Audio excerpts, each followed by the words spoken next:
ఇంద్రుడి గారి యొక్క భార్య శచీదేవి.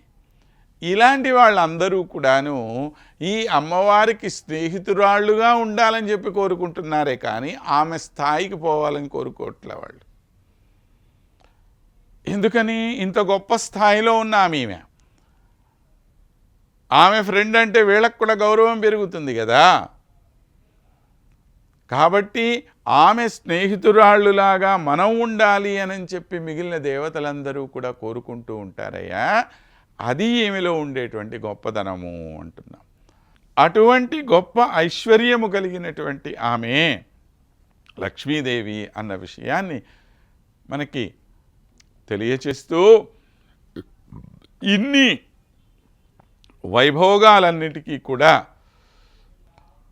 మూల కారణమైనటువంటి ఏ శక్తి ఉందో ఆ తల్లి అట్టి విష్ణువధూటి భాగ్యములపేటి శ్రీ మహాలక్ష్మిమమ్ము రక్షించుగాత అన్నాడు.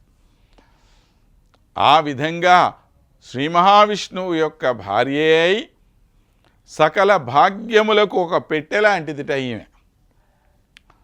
ఆ లక్ష్మీదేవి ఉంటే ఇంకా పెట్టంతా మన దగ్గరే, లోకంలో ఉండే బ్యాంకులన్నీ మన ఇంట్లో ఉన్నట్టే, ఎక్కడెక్కడ ఉండే ఖజానాలన్నీ మన ఇంట్లో ఉన్నట్టే. కాబట్టి అలాంటి తల్లి మమ్మల్ని రక్షించాలి అని చెప్పి శ్రీధరమల్లె వెంకటరామ కవి గారు బ్రహ్మోత్తర ఖండంలో తల్లిని గురించి ఈ విధంగా ప్రార్థన చేస్తారు.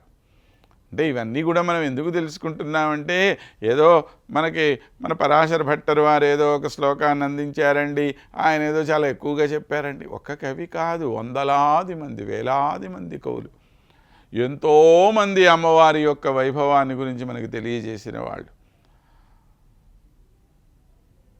మన సమయం అవకాశాన్ని బట్టి ఒక్కొక్క కవి ఏ విధంగా ఆ తల్లి యొక్క వైభవాన్ని వర్ణించాడనేది మధ్య మధ్యలో తెలుసుకునేటువంటి ప్రయత్నం చేస్తూ ముందుకు కొనసాగుదాం మనం.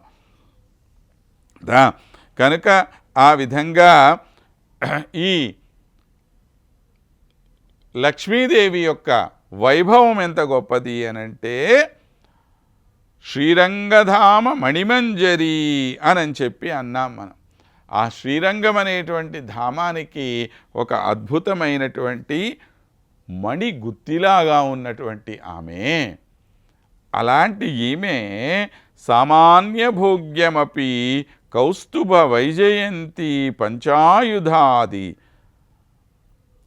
ఇవాళ సాధారణంగా అనుభవించటానికి యోగ్యమైనటువంటివే ఏవి?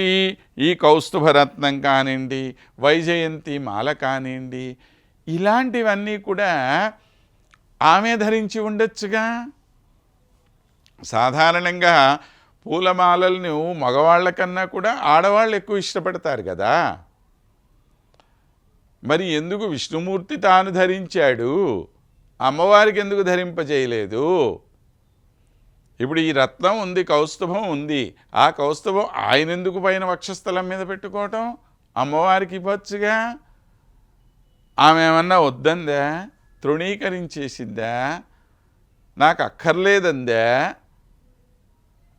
నాకు నచ్చలేదందా?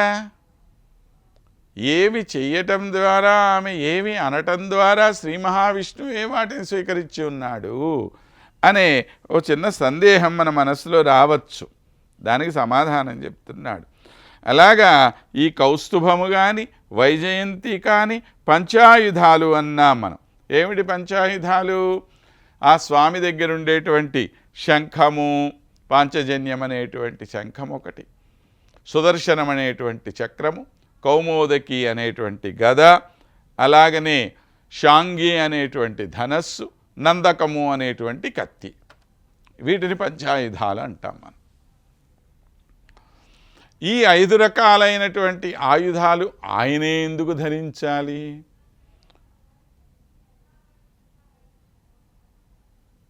అమ్మవారికి పేరేంటి? పార్శ్వే పంకజ శంఖ నిధిర్యుక్తాం అని చెప్పి అమ్మవారిని మనం కీర్తిస్తాం కదండి శ్రీ సూక్తంలో. 2 వైపులా కూడా పద్మనిధి, శంఖనిధి అనేటువంటి 2 నిధులు కలిగిన ఆమె ఈమె అని చెప్పి అంటాం కదా. మరి ఆయన దగ్గరున్న ఆ పాంచజన్యం అన్నా ఆమెకి ఇవ్వచ్చుగా. ఆయనే ఎందుకు పెట్టుకొని ఉండాలి దాన్ని కూడా? సరే పోనీ సుదర్శన చక్రం బాగా గట్టిగా ఉంటుందో బరువు ఎక్కువగా ఉంటుందో నీ దగ్గర పెట్టుకున్నావు. అలానే కనీసం ఆ ఖడ్గమన్నా అమ్మవారికి ఇవ్వచ్చుగా. అన్నీ ఈయనే పెట్టుకొని ఉండటం ఏంటండి, మా అమ్మవారికి ఏమి ఇవ్వలేదే అని మీరు ఎవరన్నా అడుగుతారేమోనని ముందుగానే భట్టర్ స్వామి వారు మనకి చెప్పేస్తూ ఉన్నారన్నమాట. తద్భార భేదం తే పరిహర్తు కామ ఇవ. వాటిని నువ్వు మొయ్యలేవేమో అని పాపం ఆయనే మోసేసుకుంటున్నాడమ్మా అన్నాడు. అంటే కారణం ఏమిటి అంటే ఇక్కడ లక్ష్మీదేవి తృణీకరించటం వల్ల కాదు, వాటిని ఆయన భరించటము. ఈమె మీద విపరీతమైన ప్రేమ ఆయనకు ఉండవటం వల్ల ఆ ప్రేమతోటి ఏం చేస్తున్నాడు ఈయన, ఈ ఆభరణాలన్నిటి యొక్క భారాన్ని తాను వహించేస్తూ ఉన్నాడన్నమాట. సర్వాభరణాలను తాను ధరిస్తూ ఉన్నటువంటి వాడు ఈయన. ఎందుకని?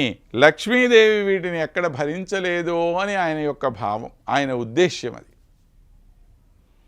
అతి కోమలమైనటువంటి ఆమె కదా, ఇంతకుముందే మనం చెప్పుకున్నాంగా.